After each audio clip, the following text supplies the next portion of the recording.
고달픈 삶의 은혜도 무뎌지고 곧 사라질 것에 내 맘 두네. 헛되고 헛된 것들을 바라보며 그 은혜를 놓치며 살았네. 주어진 삶을 묵묵히 살아가며 날 붙드신 주 예수를 보네. 사망 가운데 놓여진 나의 삶을 날 건지신 그 이름 예수.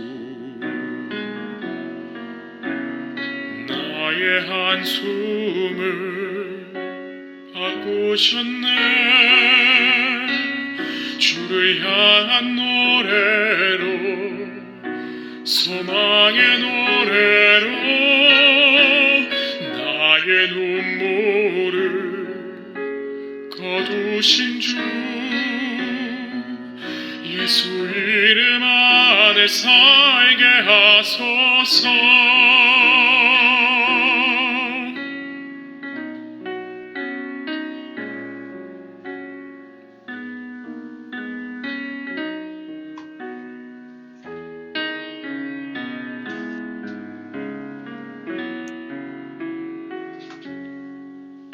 고달픈 삶의 은혜도 무뎌지고 곧 사라질 것에 내 맘 두네. 헛되고 헛된 것들을 바라보며 그 은혜를 놓치며 살았네. 주어진 삶을 묵묵히 살아가며 날 붙드신 주 예수를 보내. 사망 가운데 놓여진 나의 삶을 날 건지신 그 이름 예수. 나의 한숨을 바꾸셨네. 주를 향한 노래로, 소망의 노래로 나의 눈물을 거두신 주 예수 이름 안에 살게 하소서. 나의 한숨을 바꾸셨네. 주를 향한 노래로, 소망의 노래로 나의 눈물을 거두신 주 예수 이름 안에 살게 하소서. 예수 이름 안에 살게 하소서.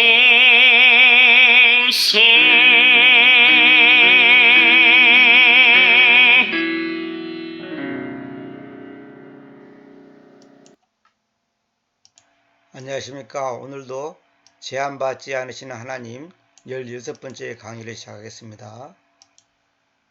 지난번에 제가 보충 설명으로 2번에 걸쳐서 루시퍼에 대해서 강의를 했습니다. 오늘은 이제 노만 그룹이 본문에서 그분이 직접 쓴 글을 제가 읽으면서 설명해 드리겠습니다. 루시퍼는 가장 탁월한 창조물로 언급되고 있는데 그는 다른 창조물은 할 수 없는 역할, 곧 자기 자신의 빛이 아닌 영원한 빛이신 하나님을 드러내는 자로 지음을 받았던 것입니다. 그러나 그는 질적인 비약을 시도했다가 결국 지옥의 문을 열고 말았습니다.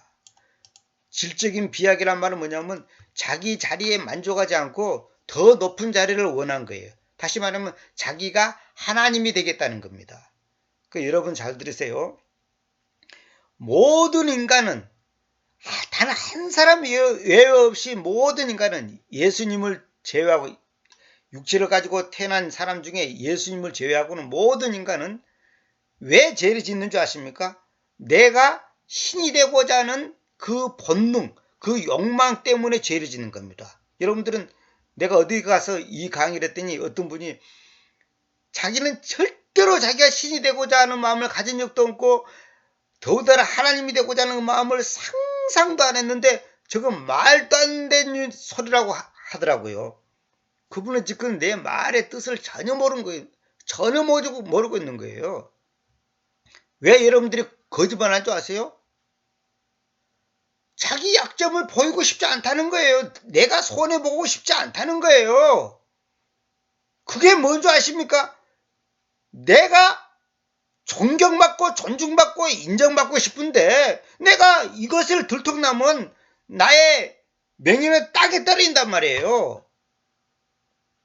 지금 킹제임스를 가리킨다는 어느 교회 모 목사가 지금 그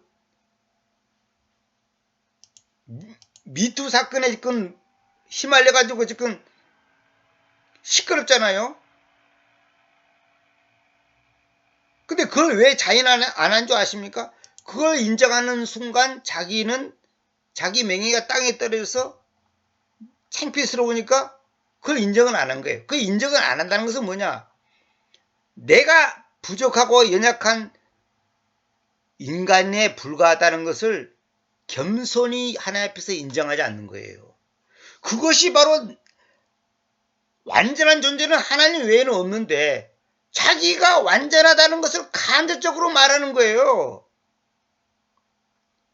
여러분 국회의원이나 여기 저 뉴스에 들어보면 뭐 돈 문제 뭐 문제 이러고 막 시끄럽고 뭐 가짜 졸업장 무슨 뭐 가짜 박사 무슨 그것만 했는데 절대 시인 안 하죠. 왜 시인 안 한 줄 아십니까? 나라고 하는 존재가 짓밟힐까봐 그게 두려움이 있는 거예요. 그러니까 무슨 말이냐면 모든 인간 속에는 신이 되고자 하는 본능이 있다니까요. 근데 제가 이제 우연찮게 옛날에 그 온누리교회 하영조 목사 있지 않아요. 그분이 돌아가신 분인데 그분이 창세기 강의를 제가 유튜브 통해서 듣게 됐어요. 아 근데 그분의 첫 번째 강의에서 나오는 얘기가 뭐냐? 아 저와 똑같은 얘기를 하더라니까요. 모든 인간은 자기가 신이 되고자 하는 본능을 갖고 있다고. 그런 분들이 말하면 사람들이 고개를 끄덕끄덕해요. 제가 말하면 안 믿는 거예요. 여러분 왜 돈을 많이 벌어서 왜 여러분들이 높은 자리에 가고 싶으십니까? 그건 여러분들이 여러분 속에 뭐가 있냐면 사단이 갖고 있는 그 사단의 속성 내지 쉽게 말해서 우리가 구원받았다 할지라도 사단이 갖고 있는 그 인간적인 속성이 이 육체를 가지고 있는 한 누구나가 다 있는 거예요. 예외가 없어요. 다 있는 거예요. 성경에서 말하는 그 죄들 있죠. 여러 가지 죄 목록 있잖아요. 그 목록을 범할 수 있는 가능성과 그 본성적인 것은 한 사람도 예외 없이 다 가지고 있는 거예요. 그걸 인정해야 돼요.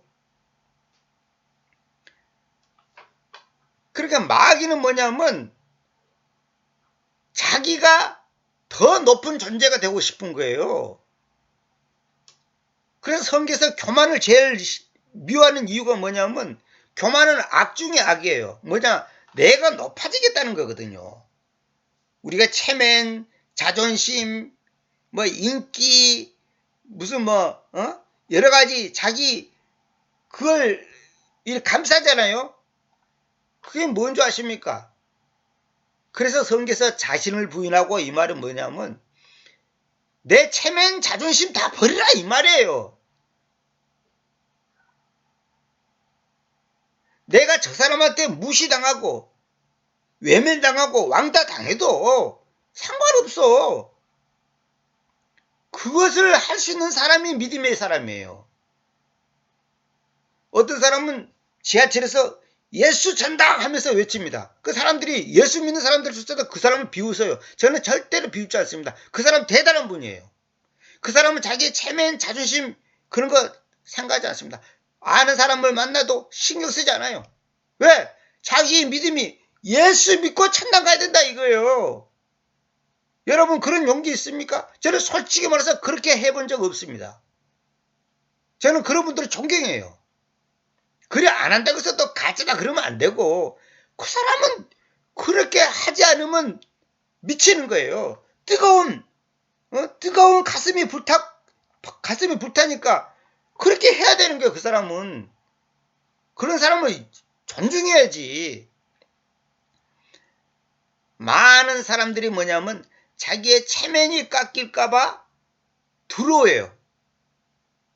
그래서 안 그런 척, 안 믿는 척, 그러면서 또 하나님 앞에서는 또 거룩한 척, 깨끗한 척, 이게 바로 아직도 자신이 부인되지 않은 사람의 모습입니다.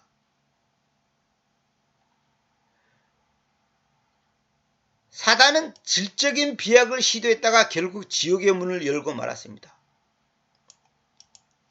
거기서 그는 주인 노릇을 하게 되었고 지옥의 신으로 행세했으며 거짓의 아비요 최초의 범죄자요 악의 영이 되었습니다. 루시퍼는 여기서 그치지 않고 역으로 자신이 신이 됨으로써 하나님의 자리를 찬탈하려고 했습니다. 찬탈한 단어 알죠? 속에 빼앗는 거. 찬탈. 그래서 돌이킬 수 없는 추방을 당했고 하나님 나라에서 제외됐습니다. 한편 우리 자신을 포함한 아담의 타락은 루시퍼의 그것과 질적으로는 같은 자리였지만 양적으로는 그렇지 않았습니다. 그러니까 죄를 지었다는 사실적으로 봤을 때는 같지만은 양적으로는 그렇지 않다는 거죠. 아담의 타락에 관한 기사를 보면 몇 가지 중요한 사실을 발견할 수 있습니다. 아담의 두 구리의 아주 특별한 나무, 생명나무와 선악을 알게 하는 나무가 서 있는 정원에서 살게 되었습니다. 여기 내가 정원이라고 그랬죠. 우리 개성은 동산이라고 그랬죠. 동산. 동산이란 말을 저도 옛날에는 그렇게 번역했는데 그것이 틀렸다는 것을 이제 확신하게 돼서 제가 최근에 정원이라고 바꿨습니다. 이거 내가 잠깐 보충 설명하면 창세기 2장 8절에 보면 하나님이신 그 주님께서 에덴 안에서 동양으로 정원을 가꾸서 쓰며 거기에 그분께서 조성하셨던 그 사람을 주셨다 그랬죠. 이 가든이란 말은 히브리어를 보더라도 이건 정원이에요. 정원이라는 것은 뭐냐면 꽃과 나무가 무성하게 하고 아름답게 우리 가정집이나 부잣집에는 정원 있잖아요. 학교 같은 데도 정원 있잖아요. 그 정원을 말한 거예요. 근데 그 하나님의 정원은 뭐 100평, 200평 그런 게 아니고 수억만 평, 대한민국보다도 수천 배, 수만 배 큰 그 에덴이라는 지역 전체가 정원이란 말이에요. 그래서 여기 내가 써놨죠. 코트, 가든, 이거는 뭐냐면 같은 단어인데 이 동산이란 말은 뭐냐면 놀, hillock, 이게 동산이에요. 동산과 정원은 달라요. 그래서 앞으로 여러분들 에덴 동산 그러지 말고 에덴 정원 그렇게 하시기 바랍니다. 그건 내가 뭐 히브리가 어떻고 또 그것까지 얘기하고 싶을까 싶어도 내가 그냥 생략했는데 에덴은 기뻐함이라는 뜻이에요. 그래서 여기 내가 성경 구조 다 적어놨죠. 이거 여러분들이 시간 나면 찾아보시기 바랍니다. 어쨌거나 둘 다 정원 중앙에 있었다는 것으로 볼 때 서로 가까운 곳에 위치해 있었을 것입니다. 그런데 왜 그 나무들은 다른 나무와 달리 특별한 이름을 달고 있었을까요? 쉽게 말해 그 나무들은 특정한 상징으로 해석할 수 있습니다. 각기 두 신을 나타냅니다. 그러니까 생명나무와 선악을 알게 하는 나무는 생명나무는 하나 예수님을 말한 거고 선악을 알게 하는 나무는 사탄, 루시퍼를 나타내는 나무라는 것을 상징한다는 거죠. 그래 창세기 2장 8절 제가 이제 이거 금방 보라고 내가 이거는 원래 노만 그룹 책에는 없는 내용인데 내가 이제 여러분들의 참고라고 내가 적어놨습니다. 그러니까 에덴 정원, 에덴에 있는 정원, 에덴 안에 있는 정원. 그래도 됩니다. 이게 에덴이라는 지역 전체가 정원이에요. 그 정원의 이름이 뭐냐? 뜻이 뭐냐? 기뻐함이라는 뜻이에요. 기뻐함. 그러니까 뭐냐면 우리가 그랬잖아요. 서울공원 그러면 서울에 있죠. 근데 서울에 있으면서 동시에 공원 이름이 서울공원이야. 그런 것처럼 에덴 정원 그러면 에덴에 있는 정원이라는 거예요. 그 다음에 하나는 하나님이요. 그러니까 그 두 나무가 어떤 거냐? 하나는 하나님이요. 다른 하나는 이 세상의 신입니다. 아담에게 주어졌던 원래의 명령, 그 유일한 명령은 먹는 행위에 대한 것이었습니다. 참 놀랍죠. 저도 최근에 이제 다른 책을 보면서 이제 먹는 것에 대해서 그 랍비들의 그 풍습이랄까 이제 성기에 있는 것을 쓴 책, 좋은 책이 있어서 제가 이제 요즘 읽고 있는데 거기 보면 먹는다는 것이 굉장히 중요한 거예요. 우리도 그러잖아요. 식구란 말은 뭐냐면 식구란 것은 한 식당에서 같이 밥을 먹는 사람을 식구라 그러잖아요. 그래서 사람이 같이 식사를 한다는 것은 굉장히 가까운 사이예요. 우리가 보통 그러잖아요. 언제 같이 식사 한번 하자 그러잖아요. 그건 뭐냐면 같이 교제를 나누는 거예요. 원수하고 식사합니까? 자기하고 미워하는 사람하고는 식사 안 합니다. 그 식사를 한다는 것은 굉장히 중요한 거예요. 근데 먹는다는 것은 받아들이는 행위로서 인간 자아의 본질적 기능입니다. 자, 노만 그룹이 지금 설명하는 거예요. 왜 첫 번째 이 하나님의 명령이 뭐냐면 먹으라 먹지 말라예요. 이게 먹는 거예요. 그래서 성경에 보면 예수님께서 뭐라 해요? 내 살을 먹고 내 피를 마셔라. 그 다음에 나와 더불어 먹고 마시자. 이런 먹고 마시자, 먹자, 마시자 이런 표현이 굉장히 많아요. 예수님이 부활한 다음에도 뭐예요? 물고기 잡아가지고 제자들이랑 물고기 잡은 거 가지고 같이 나눠 먹었잖아요. 이 먹는다는 것이 굉장히 중요한 겁니다. 이게 영적으로 굉장히 중요한 의미입니다. 그래서 우리가 자연 세계에서 있는 모든 것이 영적인 세계에서 해석이 돼야 되는 거예요. 그래서 내가 쌀이 없어서 굶었다. 재수가 없구나. 복이 없다. 이렇게 해석하지 말고 왜 하나님이 나를 굶게 했겠어요? 다 뜻이 있는 거예요. 또 오늘 하나님이 나에게 맛있는 음식을 줬다. 왜 음식을 줬겠어요? 그거 다 뜻이 있는 거예요. 그러니까 무슨 말이냐면 육적인 이 자연세계에서 일어나는 모든 것이 먹고 마시는 모든 것이 영적인 세계에서 갖고 있는 그 의미가 있다는 거예요. 이 먹는 문제 때문에 다 이 문제가 생긴 거예요. 그래서 그 암이라는 단어도 뭐예요? 입구자가 3개가 있잖아요. 그게 너무 많이 먹으면 이게 암이 된다는 거예요. 이 먹는 문제 때문에 병도 생기고 또 잘 먹으면 또 그 먹는 것 때문에 또 병도 낫고 그러는 거예요. 그래서 참 이 먹는다는 것이 굉장히 중요한 겁니다. 창조된 인간이 받았던 유일한 명령이 바로 먹는 행위에 관한 것이라는 사실은 매우 놀랐습니다. 이 명령은 부활하신 주님께서 명령하신 성령을 받으라는 것과 동일한 맥락을 갖고 있습니다. 근데 여기서 개혁성경에는 성령을 받으라 그랬지만은 킹제임스 성경을 내가 이제 적어놨습니다. 요한복음 20장 22절. 제가 다른 강의에서도 이거 굉장히 여러 번 말했는데 거룩한 숨이란 무엇인가, 홀리고스트란 무엇인가 그 강의 중에 내가 이거 자세히 말했는데 그런데 그분께서 이것을 말씀하시고 나서 그분께서는 그들 위해 호흡하셨어요. 호흡. 주님께서 숨을 쉰 거예요. 그들 위해서 하면서 숨을 쉰 거예요. 호흡하셨으며 그들에게로 말씀하신다. 너희는 그 거룩한 수님을 받으라. 굉장히 중요한 겁니다. 지금 전부 다 이걸 갖다가 이 숨이라는 표현을 이상하게 생각하는데 이 홀리 고스트가 유령이 아니고 숨이란 뜻이에요. 숨을 받으라. 그러니까 창세기에 보면 하나님께서 우리 개성에는 생기를 부사 이런 거 있잖아요. 그게 아니라 살아있는 혼. 살아있는 혼이 뭐냐면 호흡에서 하나님께서 호흡하시니까 내가 살아있는 혼이 된 거예요. 하나님이 숨을 내 콧구멍에 있다가 인간 콧구멍에 그 아담을 손으로 빚어서 그 코에다가 숨을 불어넣으니까 살아있는 혼이 되는 거예요. 이 거룩한 숨이란 것이 무슨 말인지 잘 알아야 됩니다. 이것이 성경에 89번이 있습니다. 89번. 킹제임스 성경에. 거룩한 영이라는 말은 킹제임스 성경에 3번밖에 없어요. 여러분들 그거 잘 알아야 됩니다. 내가 그 강의에서 다 얘기했던 얘기 때문에 제가 넘어가겠습니다. 요한복음 21장 12절 예수님께서 그들에게 말씀하신다. 와서 정찬을 먹으라. 정찬, 이 정심이죠. 그런데 제자들 중에 한 명도 감히 그분께 묻지 못하였으니 그것은 주님이셨다는 것을 알면서 님께서는 누구십니까? 하지 못하였다. 그러니까 주님이라는 것을 알면서도 감히 누가 당신은 누구요? 이렇게 표현을 못했다는 거예요. 근데 주님께서 뭐냐? 그 예수님 제자들이 나타나서 부활한 다음에 첫 번째 와서 뭐라냐? 정찬을 먹으라. 참, 이거 진짜 이 다행이란 말이 그런 뜻입니다. 대충 조금 먹는 게 아니라 정식으로 차리는 제대로 차린 식사를 먹으라는 거예요. 그때 예수 스님께서 오셔서 빵을 취하서 그들에게 주시고 마찬가지로 물고기를 그리하신다. 참, 이 먹는다는 것이 굉장히 중요한 의미가 있습니다. 계시록에 봅시다. 계시록 3장 20절. 눈여겨보라. 이것도 저 노만 그룹에는 다 있지 않아요. 제가 이제 그 보증 설명해 놨는데, 내가 출입문에 서서 두드린다. 만약 어느 사람이 나의 음성을 듣고서 그 출입문을 열면 내가 그에게 들어오겠으며 그와 함께 만찬을 먹겠으며, 만찬은 저녁 식사를 말한 거죠. 그는 나와 함께 만찬을 먹을 것이다.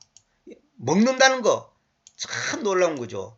계시록 3장 20절에도 있죠. 그래서 제가 여기 적어놨죠. 식사 속에 숨겨진 뜻, 누가복음, 요한복음, 창세기, 이사야 여기 다 있죠. 이거 정말 이것만 갖고도 지금 몇 시간을 강의해야 됩니다. 왜 하나님께서 그 하고 많은 행위 중에 먹는 문제를 가지고 얘기했냐? 부활한 다음에 제자들한테 첫 번째 한 것이 먹는 문제를 가지고 지금 얘기하고 있잖아요. 계시록에서도 먹는 거 갖고 얘기했단 말이에요. 에덴 정원의 사건은 금지의 차원에서 우리에게 주어진 것이 아니라 교육적인 차원에서 마련된 것이었습니다. 그래서 제가 이제 그 다른 책도 읽어보면 그런 내용이 나오는데, 하나님께서 선악과 나무를 만들었다는 것은 하나님이 인간을 얼마나 사랑한다는 것을 입증해주는 증거물이에요. 그거는 인간을 유혹하고 괴롭히고 무슨 인간을 갖다가 시험에 넘어져갖고 죄짓게 하려고 한 게 아니고, 선악과 나무를 만들었다는 것은 하나님이 인간을 너무너무 사랑한다는 그 사랑의 극치를 나타내는 거예요. 선악과. 그거 갖고도 몇 시간을 사실 강의해야 됩니다.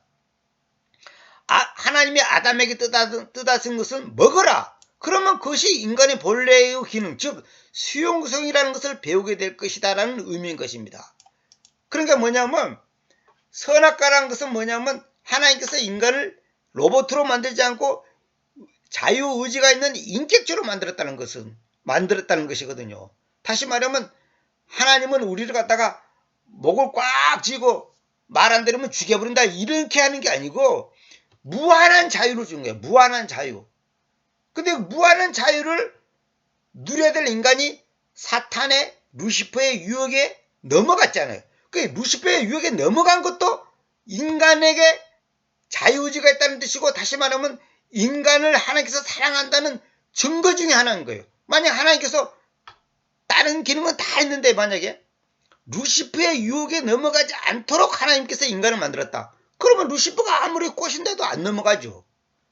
안 넘어갈 거 아닙니까? 로봇처럼 스위치를 딱 만들어 그렇게 프로그램을 만들어 놨으면. 근데 하나님은 그렇게 인간을 만들지 않았다는 거예요. 이거 굉장히 중요한 겁니다. 근데 여기서 지금 노만그룹은 뭐냐면 수용성이라는 것을 배우게 될 것이라는 것을 의미한다 그랬죠. 먹으라 이 말은. 이게 굉장히 중요한 영적인 의미죠. 물론 이 안에는 또 다른 미묘한 교육적 요소가 숨어 있습니다. 그것은 이 수업이 누군가 밖에서 억지로 떠먹이는 방식이 아닌 인간 스스로 받아야 한다는 사실 때문입니다. 그리고 억지로 누구를 떠먹이는 게 아니라 인간 스스로 네가 알아서 받아 먹으라. 자유의지를 줬다는 거죠. 저 나무의 열매는 먹지 말라는 요구는 아담에게 선택할 수 있는 자유가 주어졌음을 의미합니다. 아담이 잘못된 길로 갈 수 있는, 즉 유혹을 받을 수 있는 가능성을 전제한 것입니다. 바로 여기에 숨겨진 교훈이 있습니다. 인간은 수용적 창조물로서 그리스도의 영이 아닌 다른 영의 소유가 될 수도 있다는 것입니다. 그리스도의 영이 아닌 다른 영의 소유가 될 수 있다. 이 말은 뭐냐면 인간은 하나님의 영을 받아들일 수도 있고 사탄의 영을 받아들일 수 있다 이거예요. 그런 자유가 있다는 거예요. 인간에게는. 그만큼 하나님께서는 인간에게 엄청난 특권과 자유와 뭐랄까요? 자기 선택의 폭을 크게 줬다는 거예요. 그만큼 하나님께서 인간을 사랑한다는 증거라니까요. 사람은 자기가 순종하는 자의 종으로 살게 되어 있지 스스로 주인이 되어 사는 법은 없습니다. 그러니까 사람은 어느 것에 순종하에 따라서 그 사람의 종이 되는 그 존재의 종이 되는 거예요. 누구에게 순종하냐? 그 로마서 6장 16절 있죠. 여러분은 알지 못합니까? 누구에게 여러분이 순종하려는 종들로 여러분 자신들을 내어주건대 그의 종들로 여러분이 순종한 자에게 있으니 죽음에까지 제 종들이든지 의로움에까지 순종의 종들이든지 간에 그러하다는 것을 알지 못합니까?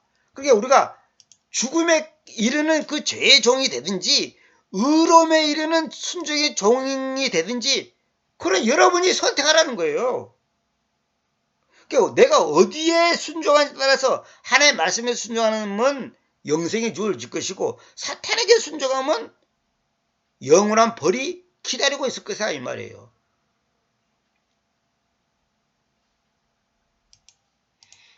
생명나무 열매는 옳은 일을 하고 잘못된 것을 거절할 수 있는 모든 능력이 있었습니다. 생명나무 열매는 옳은 일을 하고 잘못된 것을 거절할 수 있는 모든 능력이 있었습니다. 왜냐하면 바로 이 나무가 그리스도였기 때문입니다. 그 생명나무는 그리스도를 말한 거예요. 크리스트, 예수스 크리스트, 우리 주님을 상징하는 거단 말이에요. 그러나 아담은 이 나무에 관심을 갖지 않았습니다. 아담은 인간이 근본적으로 무력한 존재라는 사실에 직면해 본 적이 없었습니다. 그렇죠? 아담은 자기가 지금 대단한 능력이 있는지 아니면 무력한 존재인지 한 번도 테스트를 해본 적이 없잖아요. 죄의 유혹은 스스로의 저항이 아닌 오직 진리의 영에 속한 바 되고 함께 연합됨으로써만 이길 수 있다는 사실을 몰랐다는 것입니다. 그 아담은 죄의 유혹을 이기려면 내 힘으로는 안 되고 하나님의 영의 능력으로 하나님의 은혜로 하나님의 도움으로 내가 죄를 이길 수 있지 나는 스스로 사탄의 유혹을 이길 수 없다고 하는 것을 그 당시는 몰랐지 아담은. 왜? 한 번도 그런 유혹을 받아본 적이 없으니까. 아담은 인간이 반드시 받아야 하는 수업에 전혀 관심이 없었습니다. 그래서 그는 덜미가 잡힌 채 늪에 빠져들어갔습니다. 이후 인간이 담고 나타내는 영은 자기 만족의 영이며 자기 중심적인 영이며 미혹의 영이 되었습니다. 그러니까 인간이 담고 있는 영은 뭐냐? 자기 만족, 자기 중심적인 거, 미혹의 영이 되어버렸다는 거죠. 인간의 영이. 그래서 성경에 뭐라 써요? 누구든지 나를 따라오던 자신을 부인하고 이 말은 자기 만족을 구하지 말라 이 말이에요. 너 중심적인 삶을 살지 말라 이 말이에요. 그게 보고 자아라는 거예요. 자아가 나쁜 게 아니에요. 좋은 뜻으로 자아가 있고 나쁜 뜻으로 자아가 있어요. 하나님의 말씀에 순종하는 자아는 좋은 것이죠. 그러나 하나님의 말씀을 거스르는 자아는 나쁜 거예요. 근데 대부분의 인간, 아니 대부분이 아니라 모든 인간은 아담 이후에 모든 인간은 자아만족, 자기중심적이단 말이에요. 구원받는 사람들조차도 하나님 앞에 왜 기도합니까? 자아만족을 위해서. 자기중심적이야. 이게 바로 무서운 거란 거예요. 돈을 왜 버냐? 자아만족을 위해서. 국회의원이 왜 달라냐? 자아만족을 위해서. 1등을 왜 하려고 하냐? 자아만족을 위해서. 이게 죄라는 거죠.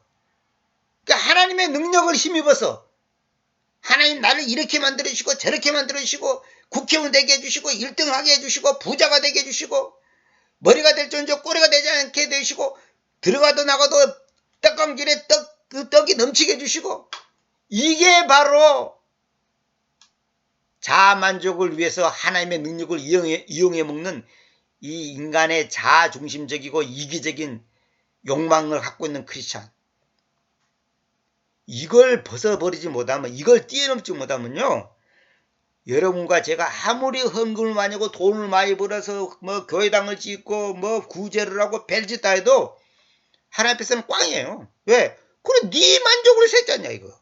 목사들이 교회당을 짓읍시다. 하나님께 뭐 성전을 바칩시다. 뭐 성전을 봉헌합시다. 그죠? 가만히 깊이 들어가 보세요. 전부 자만족이에요. 교회당 크게 잡고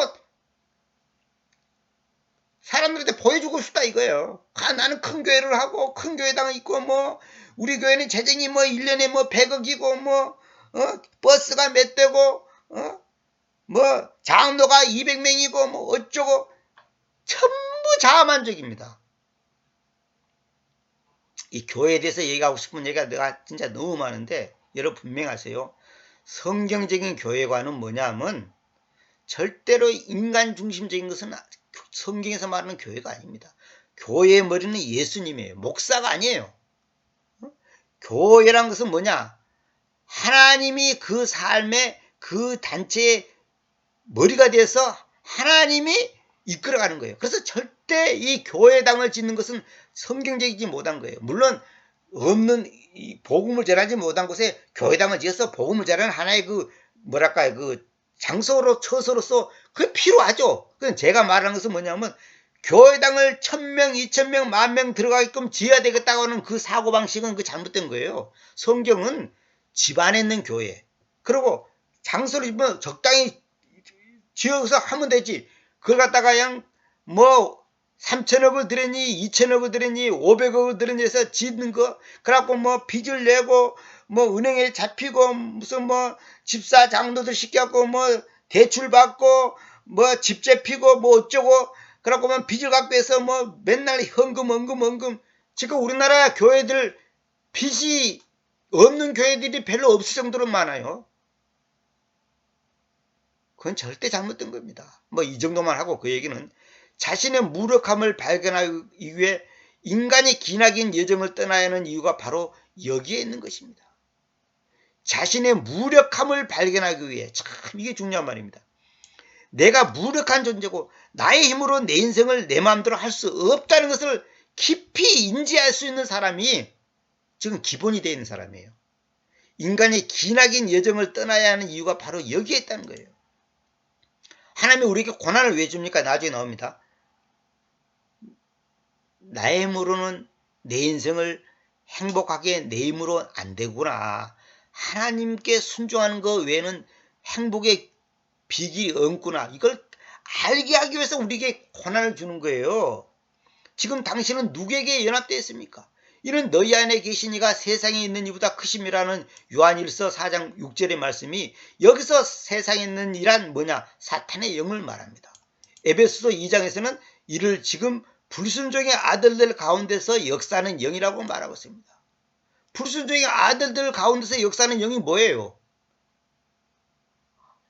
사탄에게 루시퍼에게 속임을 당해가지고 선악과를 먹은 그 영을 말한 거 아닙니까? 이 세상 신이 믿지 않는 자들의 마음을 혼미케 하여 죄로 빠지게 합니다. 그러므로 죄란 무엇입니까? 마치 거룩과 사랑이 인간의 인격적 성품과 활동을 통해 자신을 나타내는 성령님인 것처럼 잘 보세요. 죄란 동일한 인격을 통해 자기를 드러내는 다른 영, 즉 적그리스도입니다. 잘 보세요. 다시 읽을게요. 거룩과 사랑이 인간의 인격적 성품과 활동을 통해 죄송합니다.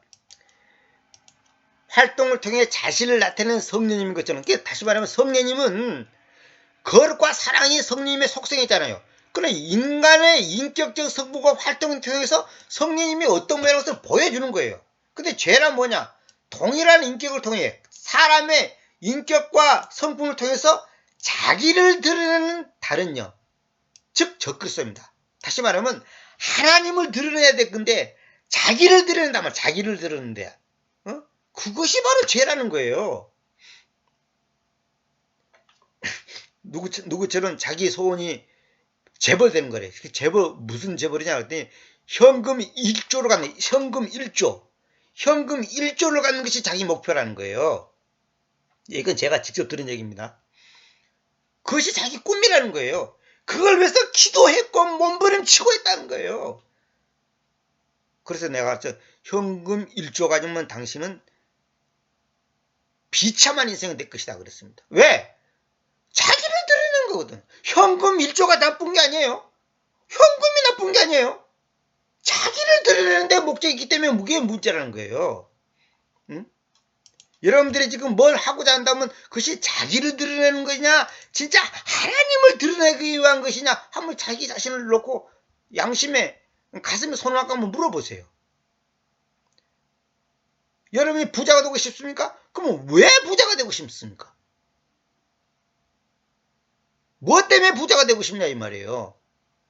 만약 우리 조상 아담이 그 유혹을 거절할 수도 있었을 거라 생각한다면 그러한 전제 자체가 잘못된 것입니다. 왜? 그가 할 수 있었다면 우리도 할 수 있을 것입니다. 무슨 말이냐면 아담이 유혹을 거절할 수 있는 자유는 있어요. 자유의지는 있지만 아담이라는 존재가 그 유혹을 이길 수 있는 능력이 없다는 거예요. 왜 그럴까요? 인간이니까. 신이 아니단 말이에요. 신이 아니단 말이에요. 그럼 하나님께서 그 유혹을 이길 수 있는 힘을 주시면 될 거 아니야. 그거는 하나님 자신만이 그 유혹을 이길 수 있지 하나님 외에 그 어떤 존재도 그러니까 루시퍼도 천사였잖아요. 천사장이었잖아요. 그룹이었잖아요. 그런 존재도 자기가 하나님처럼 높아지려고 하나님 자리를 탐해가지고 사탄이 됐는데 흙으로 빚어서 만드는 인간이 자기 힘으로 사탄을 이길 수 있다? 그건 불가능한 거예요. 죄를 짓지 않았던 아담도 사탄의 유혹을 이기지 못하는데 이미 죄의 그 속성을 가지고 그 죄의 그 핏줄을 가지고 태어난 우리가 사탄을 이길 수 있을 거라 생각합니까? 유혹을 이길 수 있을 거라 생각합니까? 그걸 이기려고 중세시대 수도사들이 금식하고 자기 몸을 때리고 자기 몸이 썩어가도 그 벌레를 잡지도 않고 그 수도사들 그 전기 읽어보면 그게 다 사실이에요. 높은 나무에다가 움막 같은 걸 지어가지고 거기서 기도하고 하루에 한 끼 아니면 2, 3일에 한 끼만 먹고 그렇게 한다고 유혹을 이길 수 있는 줄 아십니까? 그거 자체가 교만이에요. 우리는 절대로 사탄을 이길 수 없습니다. 누구나 예외 없습니다. 그러나 우리가 유혹에 대처하는 길은 우리 스스로 그것에 대항하는 것이 아니라 우리 안에 계신 그분을 인식하는 겁니다. 이게 중요합니다. 우리 안에 계신 그분을 인식하는 것. 이것을 배우기 전까지는 우리는 늘 넘어지게 되어 있습니다. 그래서 하나님은 우리가 꼭 밟아야 하는 교육과정, 즉 고난 가운데로 우리를 밀어넣으신 것입니다. 참 이게 중요한 겁니다. 내가 맨날 하는 얘기가 뭐죠? 고난이 복이라 그랬죠. 망하는 것이 복이라 그랬죠. 왜? 우리가 반드시 다녀야 될 학교가 무슨 학교냐? 고난이라는 학교로 다녀야 돼요. 고난이라는 교육과정을 밟아야 돼. 이 고난을 거치지 않고 하나님을 온전히 인식하고 사탄을 유혹을 이길 수 있다? 그런 사람은 없어요. 지금까지도 없었고 앞으로도 없고 다시는 영원히 그런 일은 없습니다. 어떤 사람들은 매 안 맞고 주님 말씀 잘 들으면 된다. 매 안 맞고 주님 말씀 잘 들을 수 있는 사람이 있으면 나와보라 그래요. 그 사람은 하나님, 그 사람이 하나님이에요. 그 사람이 하나님이라고. 하나님 외에는 그런 존재가 없어요. 안 되게 됐어. 안 되게 됐어. 아니 죄를 짓지 않는 아담도 넘어졌는데 아니 천사장인 천사장도 사탄에게 죄를 지어서 루시퍼가 돼서 사탄이 됐는데 인간이 고난을 겪지 않고 하나님 앞에서 유혹을 이길 수 있는 그 힘을 가지고 있다? 그건 안 되는 거예요.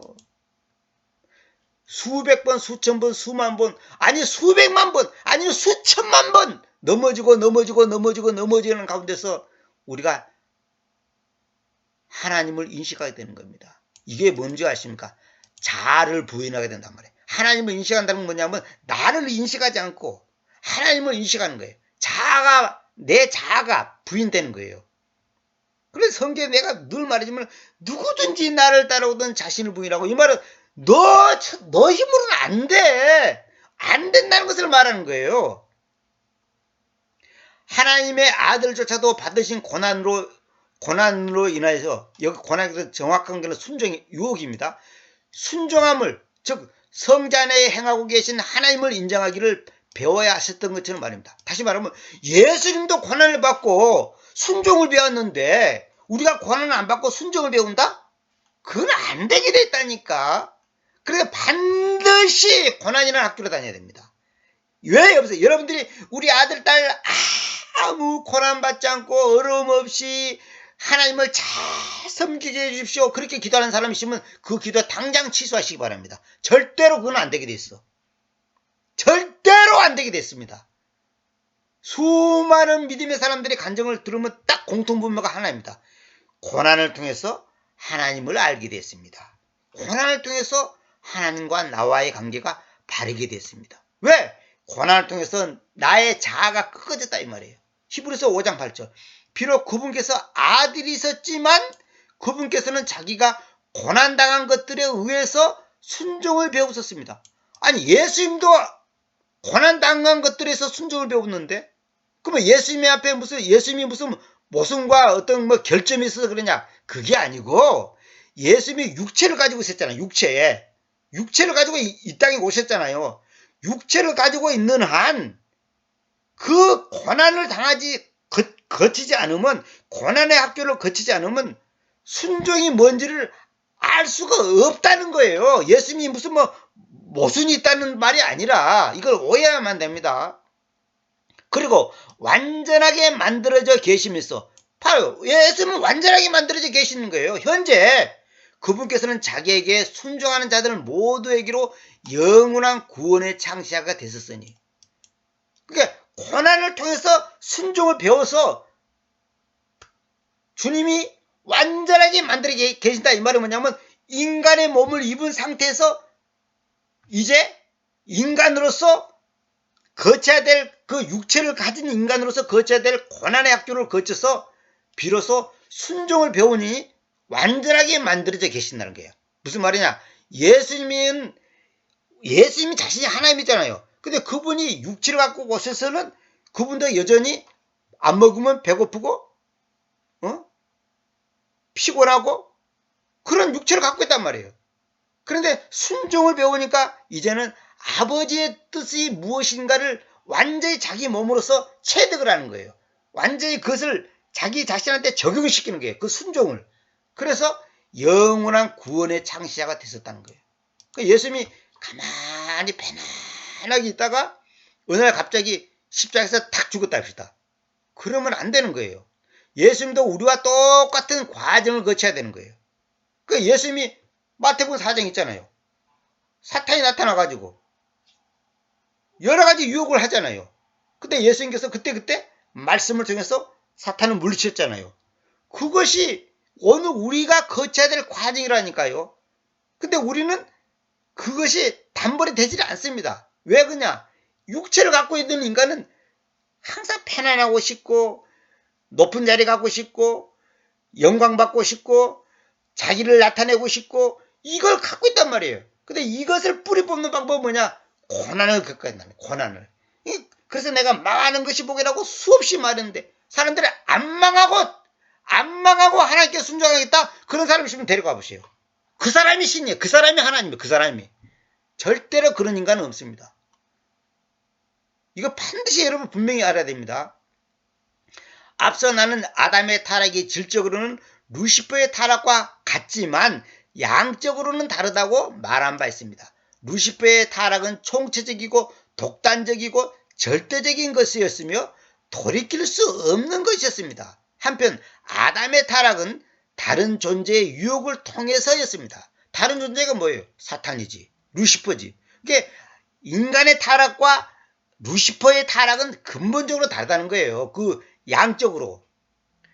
물론 아담에게도 책임이 있었고 유죄이나 그는 하나님을 대적하려 했다기보다 육의 유혹에 끌렸던 것입니다. 그는 사탄의 아들이 되기로 자원한 사람이라기보다는 육에 당한 어린아이 쪽에 더 가깝습니다. 그러니까 뭐냐면 아담이 나는 사탄의 아들이 되려 한다. 그렇게 자원한 게 아니고 사탄의 유혹에 넘어간 거예요. 왜?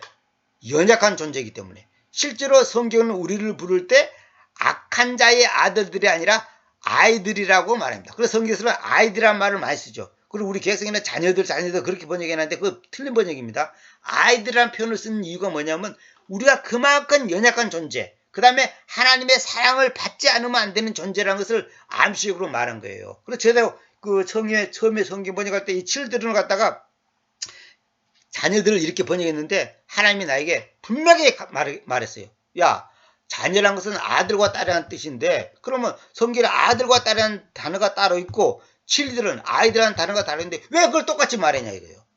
제가 성경 번역할 한 3, 4년인가 4, 5년 됐을 때 하나님 나에게 분명히 가르쳐 주셔서 그때 제가 깜짝 놀라서 고쳤습니다. 아이들. 그러니까 예수님도 제자들은 부를 때 아이들아 그랬잖아요. 아이들아. 이 말이 뭐예요? 그만큼 연약하고 부족하고 또 동시에 사랑스러운 자녀라는 것을 말하는 거예요.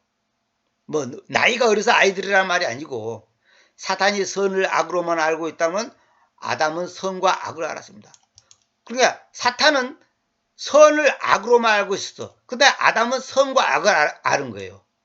그 아담은 도덕심과 양심 그리고 신비에 새겨진 율법을 가지고 있었습니다. 이런 것들은 하나님의 형상으로 각인된 것이기 때문에 사탄에 의해서도 지워지지 않습니다. 다시 말하면 사탄에게 본성적으로 하나님이 그 사탄의 마음에 심장에다가 뭘 세워주냐?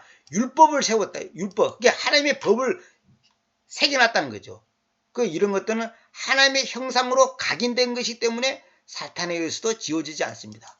그래서 하나님은 아담이 타락한 직후에도 그를 만나시며 더불어 말씀하실 수 있었습니다. 그러니까 아담이 타락했다면 하나님께서 너 끝났어. 너는 지옥이야. 딱 끝내버릴 건데 그렇지 않고 아담아 네가 어디 갔느냐 그렇게 물었잖아요. 무슨 말이냐? 하나님은 아담이 타락한 그 아담 자체를 루시퍼가 타락한 것 같이 동일하게 생각하지 않는 거예요. 아담은 여전히 구원받을 수 있는 존재였습니다. 아니 그 이상이었습니다. 그러니까 하나님은 사실상요. 아담이 타락할 걸 이미 알고 계셔요. 다 알고 계셔요. 선악과 우리가 생각할 때는 선악과를 나무를 왜 만들었냐? 안 만들었으면 좋겠다 이런 생각이죠. 그거는 바로 우리 생각이에요. 그래서 우스운 얘기로 이런 말이 있어요. 뱀이, 그러니까 사탄이 뱀의 모양이 아니라 뱀을 통해서 사탄이 이제 그 아담과 아를 속였잖아요. 만약 한국 사람 하나님께서 에덴 동산에다가 에덴 정원에다가 한국 사람을 만들어놨다면 뱀을 잡아먹어 버렸을 거다. 그러면 뱀의 유혹에 안 빠졌을 거다 하는 그런 우스갯소리가 있습니다. 여러분, 우리는요 뱀을 잡아먹을 수 없어요. 사탄을 이길 수가 없어요. 우리는 연약한 존재란 말이에요. 그러니까 하나님은 사실상 이미 아담과 하와가 타락할 것도 아시고 다 아셔요. 근데 우리는 그 깊은 뜻을 다 이해를 못하는 것 뿐이지. 아니 하나님이 그걸 모르겠어요? 저것들이 연약해갖고 루시퍼란 놈이 지금 타락해갖고 지금 천사장이 타락해갖고 지금 루시퍼가 지상에 내려갔는데 루시퍼가 꼬시면 틀림없이 넘어갔거라. 그거 하나님은 다 아셔요. 그래서 에베소서라든지 골로새서라든지 이런 성경에 다 보셔요. 하나님은 벌써 이미 창세전에 우리를 택하시고 우리를 어떻게 하실 거라는 다 주님께서 이렇게 해서 교회가 나올 것이고 이렇게 해서 예수님이 부활하실 것이고 죽으실 것이고 이런 게 전부 하나님의 그 무한한 그 섭리와 그 경륜 속에 다 포함되어 있는 거예요. 이건 우리가 짧은 머리로 다 이해할 수 없지만은 한 가지 분명한 것은 하나님은 결코 인간을 괴롭히기 위해서 선악과 나무를 만든 것도 아니고 루시퍼가 그렇게 하는 것을 가만히 놔둔 게 아니고 결국은 뭐냐? 모든 구속의 대속 사건이 뭐냐? 하나님이 어떤 분이고 하나님의 사랑이 얼마나 놀랍고 그분의 은혜가 얼마나 크다는 것을 보여주는 하나의 큰 섭리가 있는 겁니다. 우리가 짧은 머리로 다 이해할 수 없습니다. 그러나 분명한 것은 하나님은 아담을 구원시키려고 계획하신 거예요. 여러분, 십자가의 사랑이 뭡니까? 하나님 자신이 인간으로 오셔서 이 육체로 만들어져서 자신이 죽은 거 아닙니까? 그건 하나님이 얼마나 사랑이 크다는 것을 보여주는 사건이에요. 그러니까 선악과 나무도 결국은 하나님이 얼마나 인간을 사랑하는가를 보여주는 그 증거물이지, 인간에게 유혹에 빠져고 넘어지라는 어떤 건수로 만들게 해주기 위해서 만든 게 아니다 이 말이에요. 사실 이런 얘기 다 깊은 얘기 하려면 끝이 없습니다. 감사하게도 요즘에 내가 읽고 있는 책 중에서도 이런 유사한 내용들이 많이 나와요. 선악과 나무를 왜 하나님이 만들었는가 아주 논리정연하게 설명을 잘하고 계시더라고요. 자, 오늘은 여기까지만 하고, 오늘은 강의가 좀 길었는데, 그 다음에는 구원이란 무엇인가, 이제 본격적으로 구원이란 무엇인가, 여기에 대해서 또 이제 본격적으로 나올 겁니다. 지금까지는 이제 아담이 어떻게 타락하게 됐으며 하는 그 루시퍼 사건부터 시작해서 쫙 얘기했습니다. 오늘은 여기까지 하겠습니다.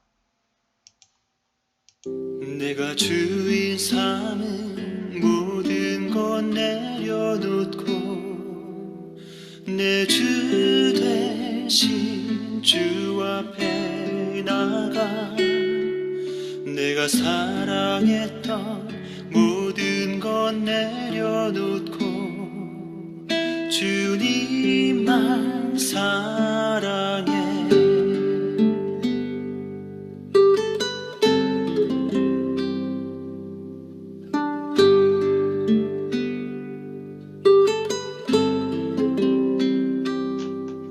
내가 주인 삼은 모든 것 내려놓고 내 주 되신 주 앞에 나가 내가 사랑했던 모든 것 내려놓고 주님만 사랑해.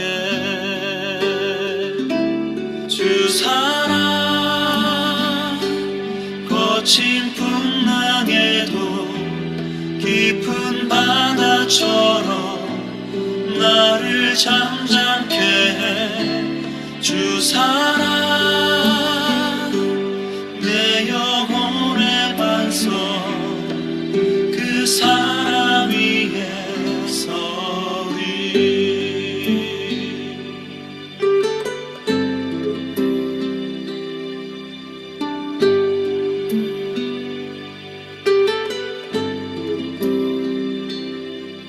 내가 주인 삼은 모든 것 내려놓고 내 주 대신 주 앞에 나가 내가 사랑했던 모든 것 내려놓고 주님만 사랑해.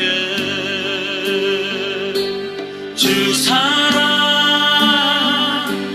거친 풍랑에도 깊은 바다처럼 나를 잠잠케 해. 주 사랑 내 영혼의 반석 그 사랑 위에 서리. 주 사랑 거친 풍랑에도 깊은 바다처럼 나를 잠잠케 해. 주 사랑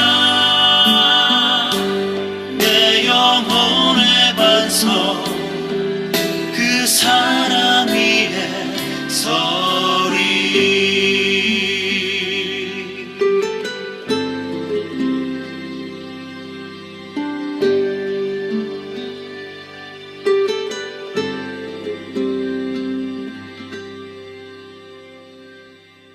내 삶은 모든 것 내려놓고 내 주 대신